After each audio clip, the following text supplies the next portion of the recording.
Welcome back to Circuit of the Americas here in Austin, Texas, as we're preparing for our second Motul Superbike class in round 2 of 10 for 2018 for this MotoAmerica Road Race Championship. A good look at Cameron Beaubier, who is sitting on the grid anticipating the start of this race. But let's get down to Hannah, who's got her hustle on. Hannah? I'm here with Roger Hayden. Now, Roger, yesterday you were unable to finish the race. What are your thoughts going into the race this afternoon under much different conditions? Yeah, just get a good start. I don't think we've seen the track with the temperatures up this warm, so might take a first couple laps to get going, but Tony's really strong this week, and the other guys will be right there, so I'm expecting a tough race, and hopefully I can kind of get my season going today. It's been a rough start, but looking forward to the race today. Thanks, Roger. Speaking of Tony, we're going to head over here. It looks like he's doing some stretching, his first time on Super Pole. Ooh.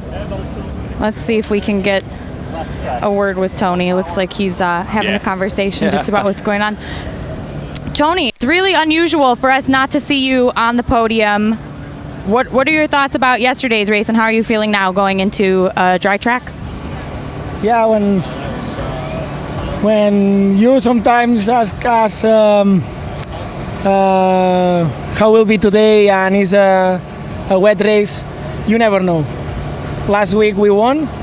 Yesterday with the same bike, we lose 1 minute. So that's not a nice thing, but I'm so happy about yesterday's race. We take a really important points. I didn't feel comfortable in any moment, so I decided to stay there, take the points.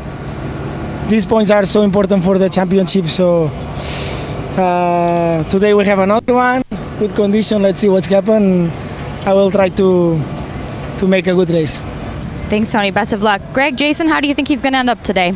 Well, it's going to be a lot different today, and what he just said there is what I always try to stress to people. And even when I'm lucky enough to work with some of the kids that I get to work with, I tell them, it's better to be a smart rider, and smart riders win championships. And Tony knows that on his worst day, finishing 4th yesterday, still got himself those 13 points put in the bank. He didn't throw the thing down the road, and he's moving forward. And the first guy you interviewed there, Roger Lee Hayden, who was just a model of consistency last year, always on the podium, always finishing races, has just had a bit of a rough start this year, which is really, really unusual for Raj. And hopefully today he can get his championship season kind of started in the dry, Greg, under these different kind of conditions.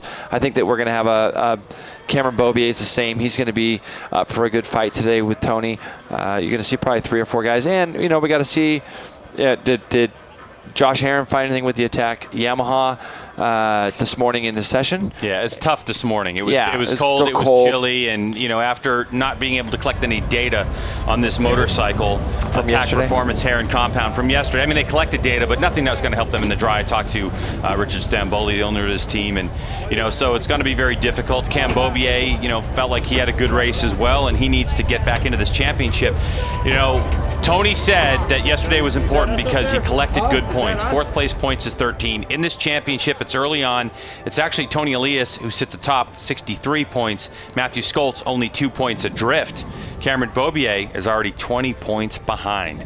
Let's take a look at the track map, because this track is something very special and something unique, Jason. Yeah, absolutely. I mean, 20 corners, we very rarely get to see that. 3.4 miles long, as you can see. And from the start-finish line there in the middle of your screen, going up to turn 1, it's the big steep, probably one of the biggest steep grades you have. And then 2, 3, 4, 5, 6, all the way to turn 11 is the most picturesque part of this track. Big, fast-flowing S's. You get to turn 11, got to put the bike on its nose, stop, turn it, get down that back straightaway as quickly as you can. And then you come into another little special segment here. Turns 13 through 18 are kind of like what we call the stadium section of this. Turns 16, 17, 18, even though it's one big turn, they kind of make 3 turns out of it. Really fast, a lot of lean angle, kind of what our sport's known for. And then you come into turn 19, brake hard for turn 20, and a short run down to the start-finish line. So Coda's just a different type of track, very point and shoot. There's I believe, Greg, there's 5 first-gear turns here on a Superbike. So it's one of those corners, and you can see how steep that grade is right there. Here's a look at our starting map, our starting grid. Tony Elias on pole with Roger Hayden and Cameron Beaubier next to him. And then Garrett Gerloff, who was also must have had a bad setup yesterday in the rain. He was quite a ways back in that one. Jake Lewis, Matthew Skoltz, our winner from yesterday. We'll see if they got their dry setup at all any better. Danny Eslick, Kyle Wyman, Bobby Fong, who had some troubles himself yesterday. New team. team. We'll talk about that a little bit more as we get going. Cameron Peterson, David Anthony, Josh Herron, great result yesterday, finishing second, as we know. Bruno Silva, Barrett Long, Sebastian Ferreira, San Federico, and Brad Morris round out our field. So there's a look at how they qualified and how they're going to start as they head out onto their warm-up lap. Now you saw that this racetrack, the difference between the right-handers and the left-handers, there's actually 9 rights and 11 lefts, but it's really the right side of the tire that gets absolutely cooked because of the nature of those right-hand corners. Tony Elias choosing to roll out last, even though from pole position, so you can see him coming down underneath the Red Bull bridge here in just a moment, just in front of the pace car.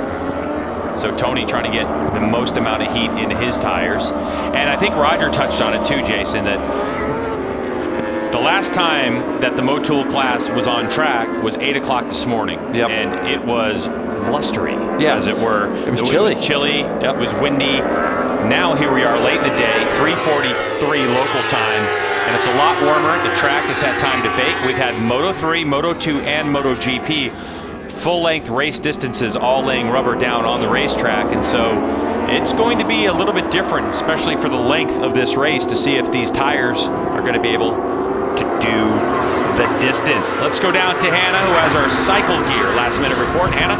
I had a chance to catch up with the guys from Roaster Chicken, Honda Racing Team, talking about Cam Peterson's crash yesterday. They were here really late last night. Evan Steele mentioned that they were here till about midnight trying to get things fixed and ready to go for his bike for the race today. So hopefully they got everything sorted and situated, and we wish Cam the best of luck. He's another one. Cameron's another one that's just got to get his year started. He's kind of got a really neat opportunity down there with Danny Walker and that Roaster Chicken team. And he's had a couple of really just kind of rough weekends.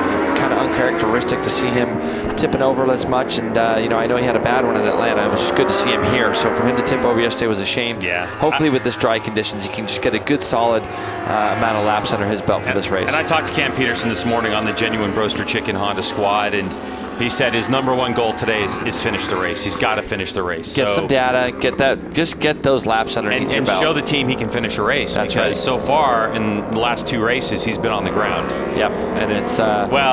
Yeah, I mean, it was the first race, then he was hurt, he couldn't participate, and then, so he doesn't have a finish this year. Yep. And it's time for Cam Peterson to get the job done. DNF, DNS, and DNF is no way to start the season for the South African rider on the Genuine Roaster Chicken Honda. The question right now, I think, is who's going to be able to control the pace of Tony Elias. He has looked to be the fastest. He's been dominant here in the dry conditions. His teammate Roger Hayden, looking at it. Matthew Skoltz and the Yamalu Westby Racing Team have been chasing dry setup. The issue is that the motorcycle just feels like it's skating on top of the pavement. There's been no solid grip. They've been working towards it. Yesterday kind of hurt them a little bit for today in terms of how much information they have, but they certainly hope they've figured it out. So now it's time to go racing. It's the Motul Superbike class for the MotoAmerica Road Race Championship, and we're off and running to turn number 1 up the hill, and as tight as you like it when they get there. And what nobody wanted to see, Tony gets a good jump right off the bat. We've got to get everybody through this first turn there. Garrett's going to jump into third ahead of his teammate early as they head down the hill. Cameron's got to try to get up to those front 2 guys as quickly as he can. Looks like slotted into 5th there. Looks like Danny Essick with Kyle Wyman. Matthew Skoltz way back, Greg. A long way back, probably back in 9th back in 9th place right now. Looking just behind Jake Lewis, you can see Josh Herron is just in front of him also. So there's a good shot at Jake Lewis. Matthew Skoltz right behind him, but Tony Elias off to a quick start with Roger Hayden and Garrett Gerloff right in tow. Jake Lewis on the M4 XStar Suzuki feeling very confident before today's race that he has the pace if he can just stay in tow early on. I think everyone's wondering if they can stay in tow with Tony Elias.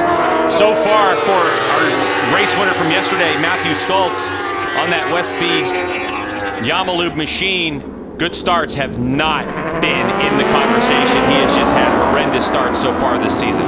Garrett Gerloff was trying to look down the inside of Roger real early in this lap, going down into turn 11 there.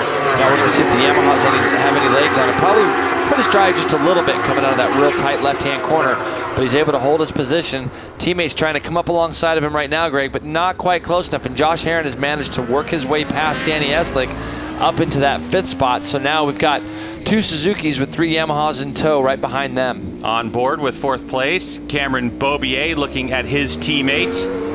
Great shots there. And Josh Herron trying to go up the inside. He thought better of it just for a moment. Danny's running wide there. Danny just ran a little bit wide, and Schultz has got through.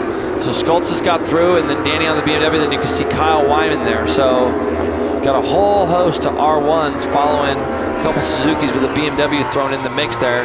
Kyle's having a look at the inside of Danny as they go into turn number 19. And you see Garrett Gerloff is able to slide up underneath Raj.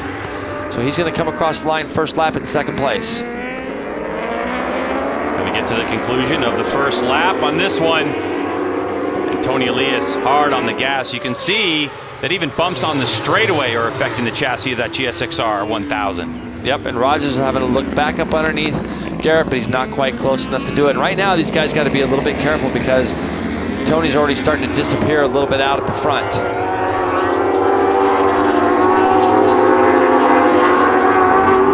Garrett Gerloff having a much better day than he had yesterday ahead of his teammate Cameron Beaubier.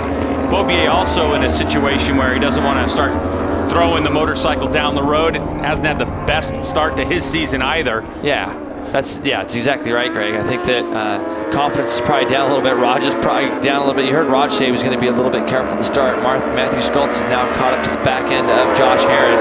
But Raj is definitely taking a little bit of a cautious approach for the first 2 laps here. And these 2 guys behind him are going to be itching to get through. So Schultz looks like he's going to try to make a move on the brakes on Herron. Might not make it there. Yeah, he's going to run a little bit wide. It's so hard to pass in those corners because they're so slow that if you don't get the bike actually slowed down to 35, 45 mile, 30 to 40 mile an hour at the apex of the corner, you just run wide. So it can, and then it makes you late getting on the gas. But Garrett Gerloff right now, I've been kind of interested in when this might happen. I want to see how he actually races a 1000. We haven't got to see that yet this year, really. Got a chance to really get a good look at Garrett. And so far, so good. Running here in 2nd place. You can see there's been a bit of a gap open up between Danny Eslick, and I believe that was Cam Peterson behind him. A look at mullet-clad Jake Lewis on that M4 X-Star Suzuki. There's Roger Hayden, Yoshimura Factory Racing Suzuki GSXR, and there is the Monster Energy Yamalu Factory Racing machine of Garrett Gerloff, his rookie season. Of course, Garrett, the Supersport national champion from last year, who put on such a display of racing in the middle of the season last year when Dunlop introduced a new rear tire specifically designed for the Supersport class, and then it was like pretty much lights out Garrett Gerloff. It really was. I think that it was a deal where he just found something that worked for him. Dunlop brought him a tire that seemed to work really well. You can see Cameron got a really good drive out of that last corner, and he's doing everything he can to kind of get in and up behind his teammate. He's going to try to outbrake him up into turn 1. He's going to shoot right to the apex, Greg, and that's what he had to do. He wanted to try to get by him. I'm looking at the lap times: 2:10.2 for Tony A, 2:10.4, and 2:10.3. So Garrett's right on pace with the fastest guys for the last couple of years. All right, Jason, I want you to keep a close eye on Cameron Beaubier and Garrett Gerloff and the distinction in which they ride. One of the things that I've been interested to see, if in the dry Garrett Gerloff gets in a race, is how is his race pace, meaning has he been able to transition from that 600 to the Superbike successfully, or is he carrying a tremendous amount of corner speed to keep him in tow? What do you think? I mean, it's early days, but Cam obviously has mastered how to ride a Superbike and point and shoot at the Yamaha. And you got to say that that's a tribute to the team that he's on. I mean, there's a ton of experience down underneath that Yamaha tent. And he's got a good teammate. They got Josh Hayes down there. So there's a lot of things that he has at his disposal. And there goes Matthew Schultz trying again to get underneath. And he made it this time, Greg. Josh actually got in there a little bit tight, or a little bit wide. Yeah. And Schultz was able to get back underneath him. But this is like a test for Josh. It's like pretty good to be kind of testing your bike and still be within sight of the leaders, you know? Yeah. But I think, Garrett's got enough information and enough people down there, enough influences. And look at Josh Herron. He's going to go back up underneath Schultz. So they're trading spots, and that the Yamaha, the Attack Yamaha, looks really good this early in the season, considering they haven't even really done anything with it. I mean, they've only had the electronics on that motorcycle for about 3 weeks now, and Richard Stamboli, it's one of his fortes. He loves tinkering around with the electronics as well as building parts. You can see on that Attack Performance Heron Compound Yamaha, the number 2 bike, just look at the swing arm where that rear tire is attached to. That's a beautiful piece of billet aluminum designed by Richard Stamboli and machined in his Attack Performance shop. Much different from that black swing arm you see on Matthew Schultz's bike. That's just a stock unit that's extended a little bit.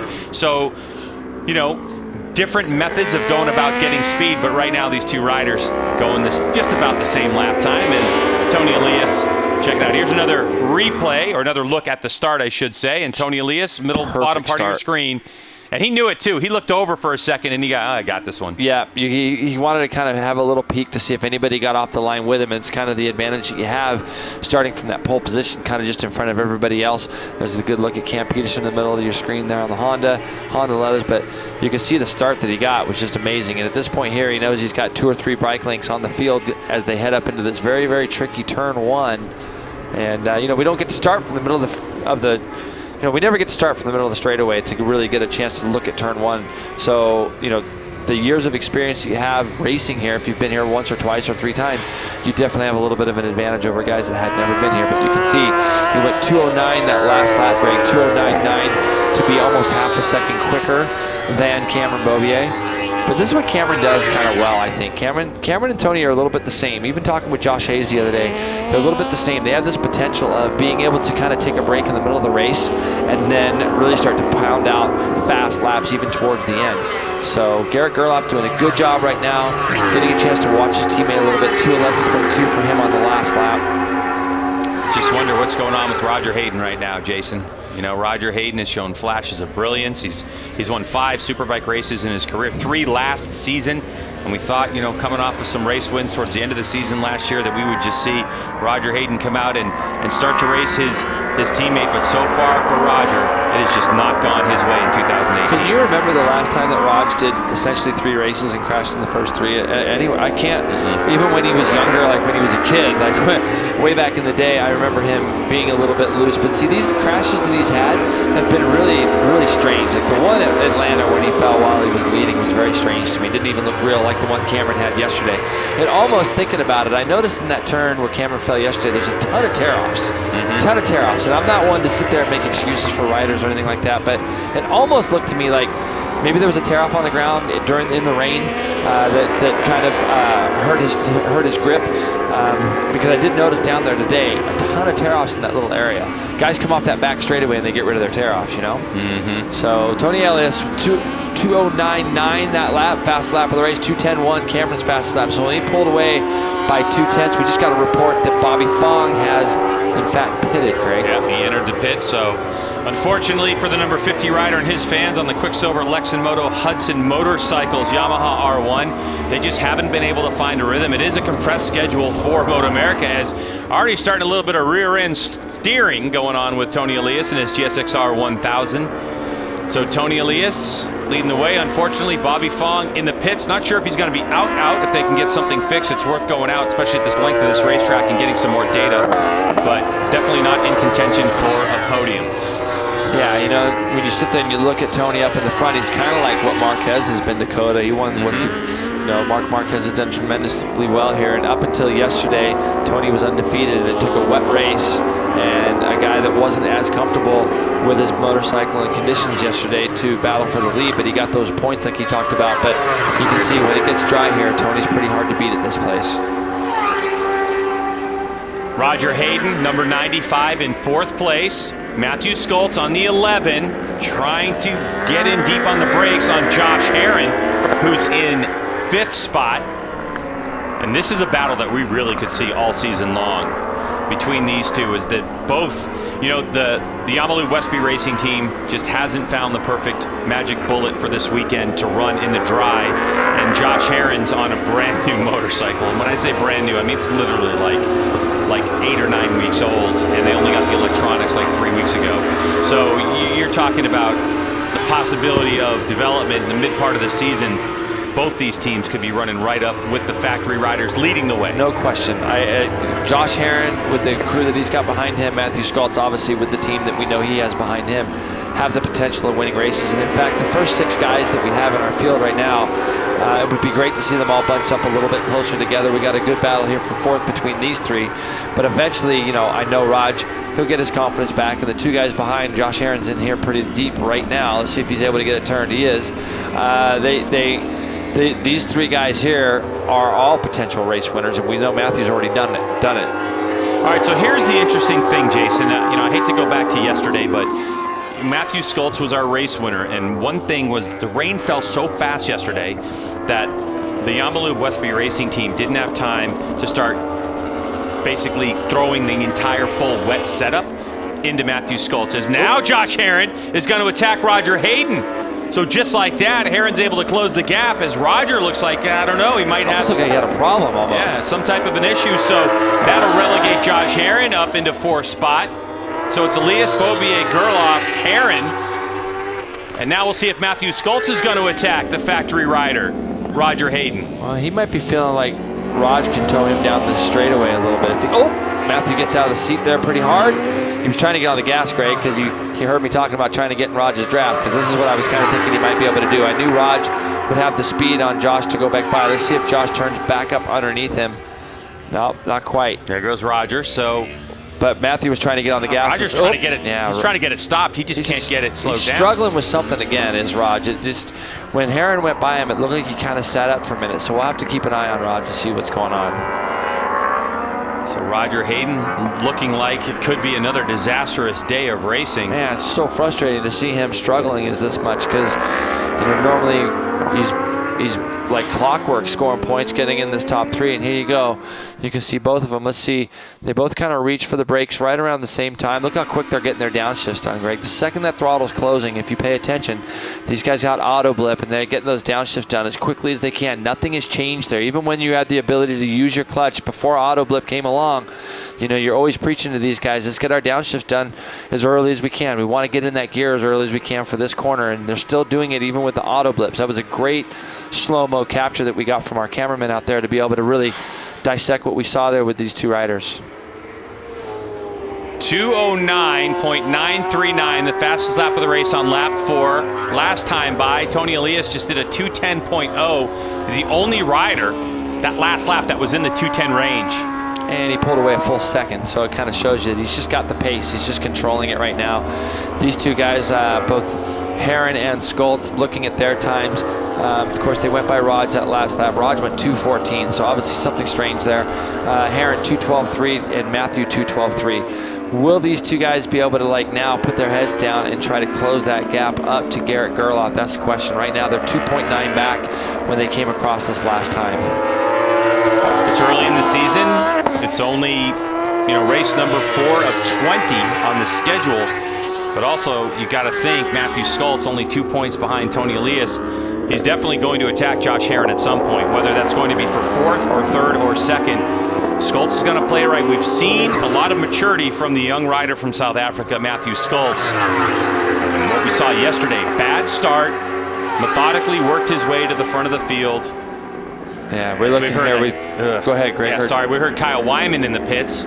So unfortunately for the Motivation Accessories rider, who runs that program on his own with some great help, it looks like Kyle is going to be out of this race. This guy literally does everything. I mean, he manages his team, he manages his sponsors. I've been seeing him testing a fair bit. It's frustrating for me to see him frustrated as well. Too bad. I noticed that on the lap prior he ran like a 2:17, and it caught my attention on my screen. So obviously a big problem for him. So let's go back up here. Look like Raj has kind of got things back under control on his bike. It looks like he's trying to move forward. And even in the background there, it almost looks like Jake Lewis is catching these guys a bit. Jake, 2:12.2 on his last lap. So he's going the same exact pace as is Herron and Schultz. And this guy's just out in a league of his own. 2:10.6 to a 2:11.1 for Cameron Bobier. Tony's out to 4.7 second lead. Cameron in turn has 2.4 over his teammate. Now, yeah, these guys didn't make any inroads that last lap on Garrett Gerloff at all. Josh Herron continuing to lead this battle for 4th place as we look at Danny Eslick doing what he likes to do best, get the rear wheel in the air. As we take a look at David Anthony on the 25, let's go down to Hannah, who has Kyle Wyman, who pulled in. Hannah. Kyle, you made the decision to retire from the race. Tell us a little bit about what's going on with the bike and why you chose to come into the pits. Just electrical gremlins, just kind of taking us out. First time it's happened like this, so pretty bummed out. I feel like kind of like a lion in a cage this year. It's been a little bit of an issue just trying to get this thing consistently running well. So I've been patient, while we sort through things, and I've been taking, the results that I can get, and I'm kind of just disappointed for the whole Motivation USA SC Project guys. So we'll see if we can come at them at VIR. All right, Kyle. All right, thanks, Hannah. That's tough, man. Yeah, when that's out of your control like that, electrical stuff can really get you down. Yeah, it's frustrating because you don't really know what the exact problem is. And, electronics now have come so long and so far, but they're still, if you go down and you talk to people in the pits, probably the one thing that bums people out the most is electronics, There's just so much to it now, and they can really they're magic when they work the day. Yeah, for sure. As we see Tony Elias still hard on the gas, laying down Dunlop rubber all over this racetrack, just enjoying himself out there. Is it Tony Elias? Now 4.7 seconds ahead of Cameron Beaubier, not even in frame. Beaubier's got about 2.4 over his teammate Garrett Gerloff. Josh Herron in fourth, battling it out with Matthew Skoltz. Roger Hayden in sixth. Jake Lewis in seventh spot. Danny Eslick in eighth. You saw David Anthony. Cameron Peterson in 10th spot, doing what he needs to do for that genuine Broster Chicken Honda team, which is get a finish, get some data. Hey, Rick, I got to give a shout out. We're going to get a good look at Tony going up the hill, up into turn one. Soft front, soft rear slick there. You can see from Tony. But we got to give a little shout out. Jake Lewis, 2:11.6. He is catching the guys in front of him hand over fist right now. Josh Herron, Matthew Skoltz, and Roger Hayden are going to have some company. I've been watching it as they kind of come screaming through our video. We haven't got to see Jake on camera just yet, but he is definitely moving forward in that battle for fourth. And right now, Greg, he's basically running the same times as Cameron Beaubier and Garrett Gerloff. He's the only other one in the 11s. Yeah, Jake Lewis on that M4 X-Star Suzuki. That's a privateer Suzuki Superbike effort that Team Hammer has put together with their great sponsors, and taking a chance on a great rider who was a factory Yoshimura rider, Jake Lewis. Yeah, I was on the plane coming home from Atlanta, and I got to hang out a little bit with Ben Fox, Jake Lewis's crew chief, and they really felt that they had a shot in Atlanta until he just made a small mistake going in turn one and they're wet. But that morning in the morning warm-up, I think he was the fastest guy, was Jake. And you'll see in the background there, see that flash of fluorescent yellow, that's Jake Lewis coming. So this could be a good result. They need a result too. I mean, Jake's such a good rider, and as you know, he was supposed to have the Yoshimura ride until he got hurt, and then that brought Tony in. But there's Jake in the background catching these three in front of him, so that's going to give him a lot of motivation right now. And Roger Hayden hasn't dropped off as much, so it looks like he's kept in tow after Josh Herron got by him, as well as this rider on the Yamaha Westby Racing Privateer Yamaha, Matthew Skoltz.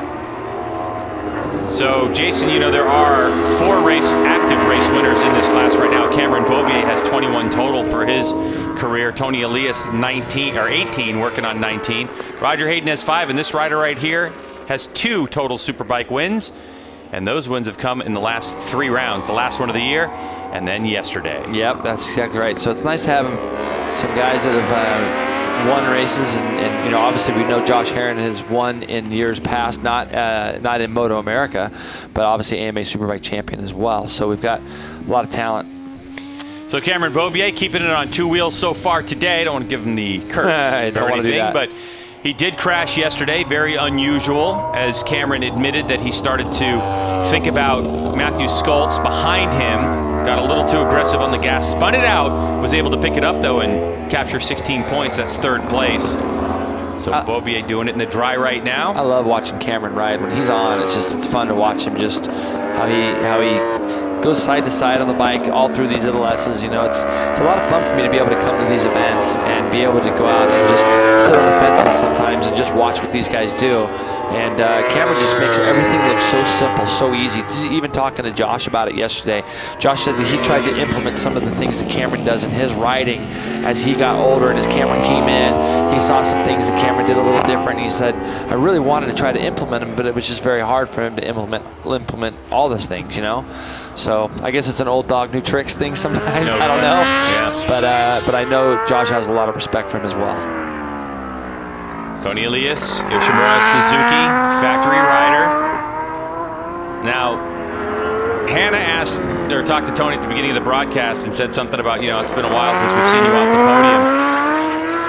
after doing some research, Jason, you know, when Tony finishes, he does have a couple of DNFs here in the last year and a half or so, but Tony hadn't finished off the podium when he finished a motorcycle race since June of 2016, and that was in Utah. Consistency is pretty good, isn't it?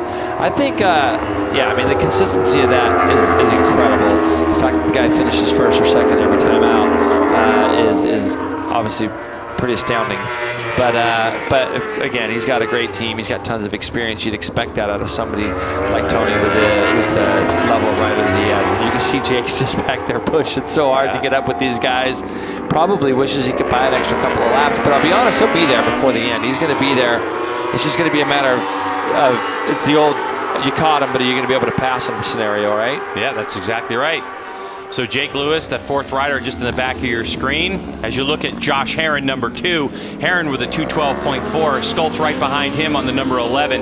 Did a 212.4 as well. Roger Hayden on the 95 on that factory GSXR 1000. A 212.5, but Jake Lewis an 11.9. Yep. So Lewis just took about half a second off of this whole crew in front of him. That's exactly right. And if these guys get to battling at all, even just a little bit, Jake's going to be right there with them. So this is our closest battle that we have right now, this battle for fourth. Of course, there's always that idea of, did you use your tires up? Now, there are less than 5 laps remaining in this race, so we're getting to that twilight part because of the length, 3.4 miles per lap. That's why we race 15. There's Jake Lewis, just right part of your screen. Here comes Matthew. Up the inside, it's tight. Skoltz gets it down on the edge of the tire, and he'll start accelerating out. It looks like a smoother acceleration than Herron had. Josh is a lot smaller guy than Matthews. He's able to draft right back past him. This is what Raj needs. He needs these guys to do this, and that's exactly what Jake Lewis needs. And you can see Herron's going to rush it off in there now. And he's made the pass back. So it's going to be frustrating for Matthew to kind of go back and forth here with Josh. Herron, it looks like he's trying to protect the inside line in that move. A wider line taken by Matthew Skoltz. A very tight section of the racetrack. This would be really where Matthew would want to get ahead of Josh Herron. As Herron goes a little wide, Skoltz has an opportunity, but Herron's got it. Oh, that's going to be very tight. As Herron's trying to hold it tight, Skoltz running up to his tailpipe. Through this section they go. Skoltz will have another opportunity late on the brakes if he wants to try to take it, but that is a hard move. Skoltz checks up for a moment. And Jake's there now. Jake Lewis. Big number 85 has made his way. He's done a tremendous job, Greg, getting himself back up to the front. And that's going to excite him and his team. Now he's right up behind the factory Yoshimura Suzuki of Roger Hayden. You see how much Jake's bike's wheeling? I noticed that a lot at Atlanta. And it could have something to do. Obviously, there you go. Matthew Skoltz is going to try to go underneath Josh Herron in turn 1. Now we're going to be able to see if he can get away at all through all this S section. Where I think this is going to play into the hands of the most is probably Raj, because if he can stay on the back of these two guys before they get going down that back straightaway, he might be able to draft them and go right past. I know the Yosh bike's got a little bit more steam than the 2 bikes in front of him, and he might be able to pull Jake Lewis along. The problem for Jake is he's coming out on these tight. Oh, Raj just got bucked up out of the seat. So Raj obviously's got something, they've missed something there with the setup, because he just ran wide. You saw him kind of get shot up out of the seat there. He's lost a lot of time in these little S's in the laps prior. So now it's going to be up to Jake Lewis to run down these 2 Yamahas. We'll see if the lap times come down at all. But you mentioned the problem with Jake Lewis isn't necessarily motor, it's the fact that they're having a hard time keeping that front wheel on the ground. So on the back straightaway, Lewis has the potential to lose a lot of time. Take a look at that M4 X-Star Suzuki, the 3rd bike in your screen. You can see it kind of going up and down. You're not going to notice it there as much, Greg. You're not going to notice it there as much because that's more downhill. Where you're going to notice is even the last corner where, and here comes Josh Herron. Is he going to try to get back up the inside? Of course he is. He's going to just stuff it right back up underneath Matthew Skoltz. Good move. Can he keep it stopped? Oh, no, he's not going to. Oh! But he's going to be in the inside going into this next turn. He's going to have to position. Will Matthew square him up and go back underneath him? Does he have the room to be able to do that? Yes, and he does. Skoltz, when push comes to shove, Skoltz said, hey, I'm going to answer you. Herron's You're not going to right bully me around. There you go. You can see it coming, Greg. You can see it coming, and then they're going to do it again to each other. And now this is the style. It is what I love about Josh Herron. He doesn't ever give up in fights, and that's, it's a good trait to have. But now They don't know that it's Jake Lewis right behind him. The next turn's the one, Greg, not this one, but the one that comes onto the front straightaway is the one where you watch. Jake Lewis's bike seems to be, when he comes off that corner, it gets in the torque curve, the bike starts to wheelie a lot, and it takes him time to control that. Let's see how it is this lap. On the gas they go. You can see how well matched those Yamahas are. Up and down, up and down. Another one for Jake Lewis on the 85. Just loses a little bit of time there, and I don't know if that's something that they can fix kind of with electronics. That's the best I've seen it look in the last 4 laps. Yeah, and there was a better drive that lap than he had when he was chasing Roger the last time by. Correct.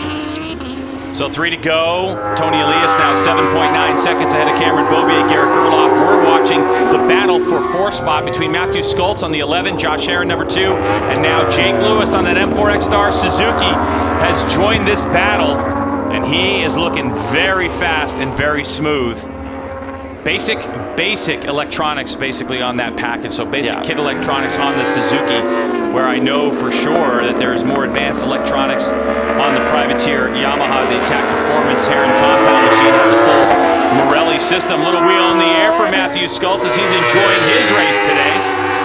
And that's going to give Josh a little bit of a run or an idea on him, but he's thinking already, oh, nope, he's going to have a go anyways, Greg. I was thinking he might try. I was thinking he might just fall in behind Matthew and try to get in the draft. He's going to be able to do that anyways. Now let's see if Jake can get in the draft of both of them. You can see Roger's falling off the back of these 3 pretty bad now. So there's, I don't know. That little contact.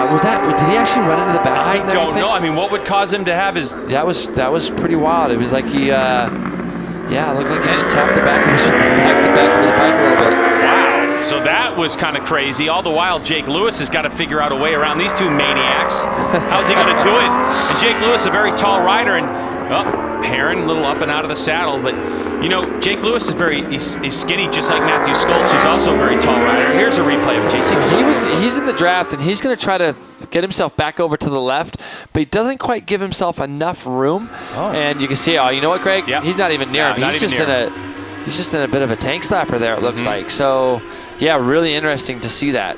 Yep. So, when you get buffeted around by the air and things, if you saw he was just off to the right of Matthew a little bit. And here we go back to our live shots. So we kind of called it a little bit, Greg, with 2 to go here. It kind of comes down to Jake's been able to catch him, but it's proven itself to be a lot harder to try to get past these guys. Yeah, because right now in the mind of Josh Herron and Matthew Schultz, all they care about is each other. As they go side by side into turn 1, Herron's trying to hold it tight. Schultzy going up the inside one more time. Herron's going to have the line, so he'll have the advantage for the moment. All the while, Jake Lewis, who used a lot of tire to get up to this battle, has got to be thinking to himself, where am I going to do it? Yeah. You know, 1 rider's one thing, 2 riders is another, because he knows both these riders are just going to fight. Whoops, Schultz. No, you can see Jake has a lot of like mid-corner speed in that little spot there, and his bike turns a little bit better in this little section here. I noticed last lap when he was up behind Herron that his bike turns a little bit better than the 2 in front of him here. Oh, Herron's a little bit wide coming up over the top of that hill. Man, for Jake Lewis, this must be a little frustrating. I mean, he's watching a great battle in front of him, but the start he had and to claw his way back into this position, and just with no way around it. Just can't do anything with him. That's he the can't, problem. especially with that acceleration. You can see after that corner, there was just one little bit of a wheel in the air. But M4X Star Suzuki, there he goes. Jake's going to have a go at somebody here. Oh, can he go by 2 of them? Try. He's in deep. Yep. Can he get it turned? No, but now what's Matthew Schultz going to do? He's got one of them, though. So he threw a warning shot at one of them, so good for Jake. And now Matthew's in the spot where he's got to try to figure out a way to get back up there. So Jake came up and kind of surprised the boys a little bit there. I think he surprised himself. He was just like, okay, that's what you call commitment to a corner. And Matthew looks like he's got a problem as well, Greg, because he's just falling completely off the back now. As our leader's going through on his final lap, doing 2:11.3. Pretty simple day, pretty simple Sunday day for Tony so far. He's got, probably 7 or 8 second lead, 9 second lead over Cameron Beaubier. That's right, so 2:11.3 to a 2:12.3. And here's Garrett Gerloff on his way to a podium finish in his debut season on a Superbike in this Motul Superbike class. And there is Josh Herron going around lap traffic, number Brad 93. Morris. Yep, Brad Morris, Denver, Colorado. So now with this 1 lap remaining, it's a long way, 3.4 miles. Can Jake Lewis close the gap and then go attack him? It looks like got a problem, huh, Greg? Yeah. Definitely something's not right. So he's got to just try to lift that bike home, and obviously Rogers behind him with problems as well. So too bad for those guys, but they can get some points. But this is a little S section all through here is where I felt like Jake can maybe catch up to Josh just a little bit. We'll have to have a look on our screen to see the split times and the differences there. Back up to Tony Elias, #1 plate, because he's the reigning national champion in the Motul Superbike class. On the long back straightaway for the final time here at Circuit of the Americas. He's put on a masterful display of how to get a GSXR 1000 around this COTA racetrack. We're gonna have to ask him about his auto blip because I noticed him using his clutch a lot there. And you know, a lot of these bikes can mess up the electronics using the clutch again after you've already programmed in the auto blip into your system. So I don't know if maybe he had to, he still got his finger over the clutch, but he was actually using the clutch on the way just now down into turn 12. It comes and it goes with him. I had to talk to this crew. Yeah, it comes and it goes with him. It's just old school riding, and he likes to use the clutch. It can confuse the electronics a little bit. There's no question about it. Not only that, but with engine braking specifically. I was talking to Amar Bazaz about that actually, and how sometimes, yes, when you have when you roll the throttle off and how it kind of messes things up a bit. Yeah, just a bit. So here comes Tony Elias. He will take the checkered flag and the win here in race 2 for the Motul Superbike class. The Yoshimura Suzuki Factory Racing rider, after finishing off the podium, takes a commanding victory, 10 seconds over Cameron Beaubier and Garrett Gerloff. Let's see this battle for 4th with Jake Lewis and Josh Herron. They should be close, yes. Wow, so Jake Lewis was able to catch up to Josh Herron. So for his efforts, a podium and a 4th place this weekend, and congratulations to Jake Lewis on his 5th place finish.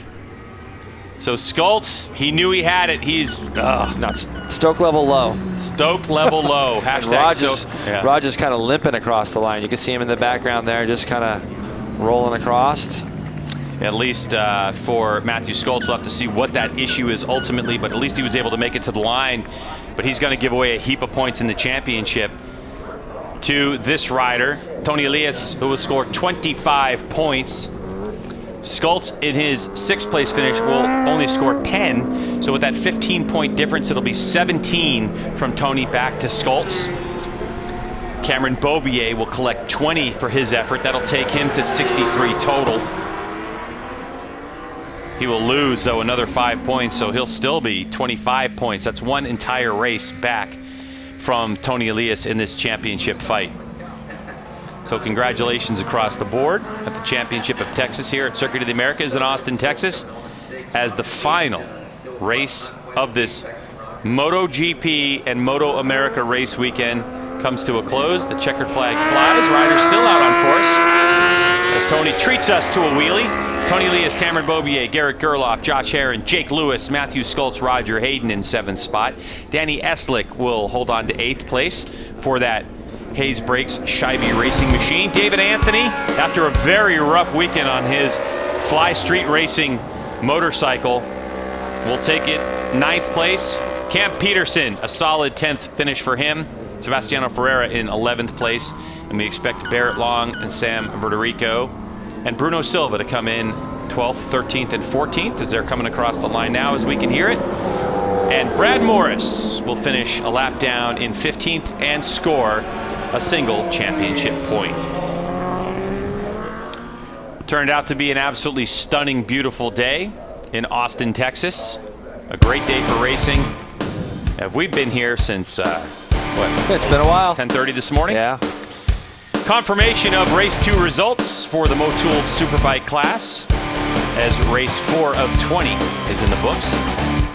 Elias, Beaubier, Gerloff. I mentioned David Anthony on that Kawasaki ZX-10R, getting 7 points after a motorcycle that he crashed in Atlanta on that motorcycle, Jason, when they went to run it on Friday, oil leak. When they got that fixed, they went back out in the 2nd session, and there was a fork cartridge that was broken internally. Oh, so, wow. Yeah, just a nightmare for his team, but they'll be back on track. Let's take a commercial break, and we will have post-race coverage coming at you So don't go anywhere because we still have a lot of great stuff from Circuit of the Americas.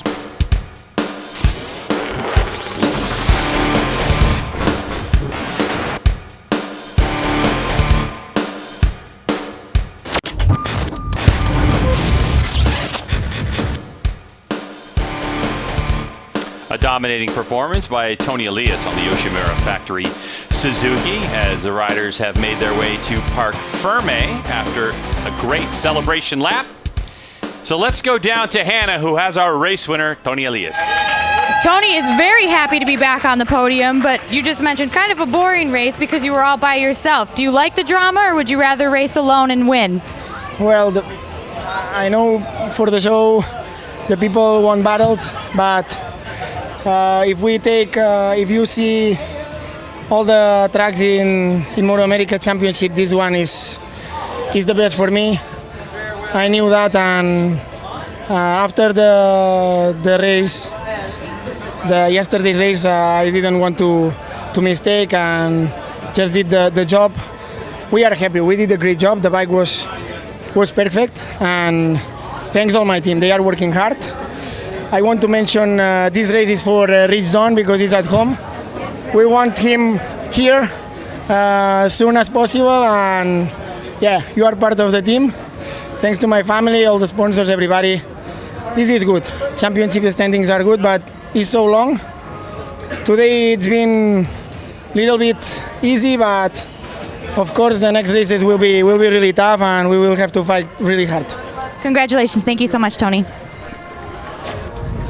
All right, so Tony Elias with that Hulk helmet doing the business, and that's really what it was about, I think, Jason, was the fact that, you know, Tony knew that he was fast here. It's a circuit that suits his style. He just gets along with it really well. He's a proven race winner here, and he knew he could just get back up to the top, and he put a wheel right every time, and it was really on the competition to figure out how to beat Tony today. Let's go back down to Hannah, who has more from Parc Ferme. I'm here with Cameron Bobier, our second place finisher today. Despite a crash yesterday, you know, 2 podium finishes for you. Tell us about your race. Yeah, you know, I'm happy to get on the box twice this weekend.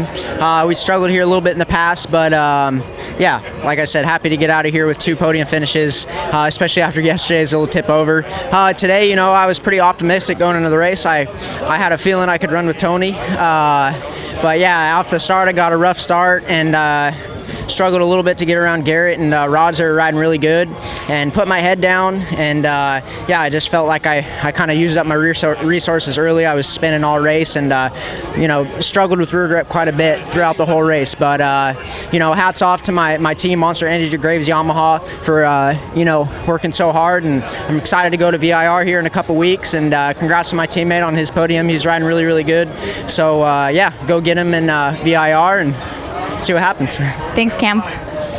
Well, for Cameron Bobier, his win total remains at 21, but Tony Elias is closing in as he now has 19. So 2 more race wins by Tony Elias and Cameron Nunn. They're going to be tied up in overall Superbike race wins for active riders. Yeah, they're probably going to battle that little number out for the rest of the year because there's going to be tracks. This guy will win a lot of races this year. Well, Cameron, he's just too good not to. And like you said, like you heard him say, rather, used up a little bit of his resources there. Let's get back down to Hannah. I'm with Garrett Gerloff. After some tough luck yesterday, you are back on the podium. Tell us about how your race was. Oh, the podium feels way better than 7th place, that's for sure. Yeah, yesterday just kind of struggled in the rain, but today, dry race, bike felt good, and luckily I got a good jump and was able to be right there with Raj and Tony and Cameron. But man, Tony has been on it all weekend. I think we all know that, and Cameron was riding really good, so I was just trying to go with Tony when I couldn't. When Cameron passed me, I tried to go with him and stay with him best I could, and it was kind of ended up being a long, boring race again, but man, I'm learning so much every time I get on the bike, and that's just the key takeaway to every race. And so once I get this thing figured out a little bit more and I'm able to ride the bike more consistent for a longer period of time, I feel good for stepping more, getting more up on the podium. Can't think right now. Thanks to the whole team. The bike was awesome. We had a couple things that we were working on Friday, Saturday, and bike really came around today. It was awesome. Everybody, HJC helmets, Cortec leather, CD boots, everybody that supports me, my family and friends that are here. It's been an awesome way to end the weekend, and I just got to give all the glory to my Lord and Savior Jesus Christ. Thanks. Thanks, Garrett. Congratulations, a Texas native, Yep, in his absolutely. home race Like a in home Texas. track, right? That's right. Yeah, I mean, this is about as close to a home track as he's going to get to on the national circuit. Able to do it in front of family and friends and put it on the podium after 7th place. For a rider who dominated so many races, wins last year in Supersport, I'm sure it's a little bit of a tough pill to swallow. He understands he's got development, Jason. He understands that he's learning, but you can see in his interview that he's being patient with him, which that's what you got to do on these bikes. You got to be a little bit patient with him. Rely on your team a little bit. There's a good look at our points. 88 for Tony Ellis. It's already starting to open up at the front there, Greg. 71 points there for Matthew Scroll, 17 back. Cameron Bobby, Josh Herron's doing a really good job. 2nd and a 4th for Josh Herron this weekend. I'm sure he'll take that. Garrett Gerloff, Jake Lewis, Kyle Wyman, David Anthony, and Danny Eslick round out your top 9. early on in the season, but still has to be a concern for people. You don't want to let Tony get the advantage. All right, we'll take a break on Be In. When we come back, more from our post-race coverage of MotoAmerica. MotoAmerica has been presented by Dunlop. Dunlop motorcycle tires are the official tire of MotoAmerica and powered by Kawasaki. Let the good times roll.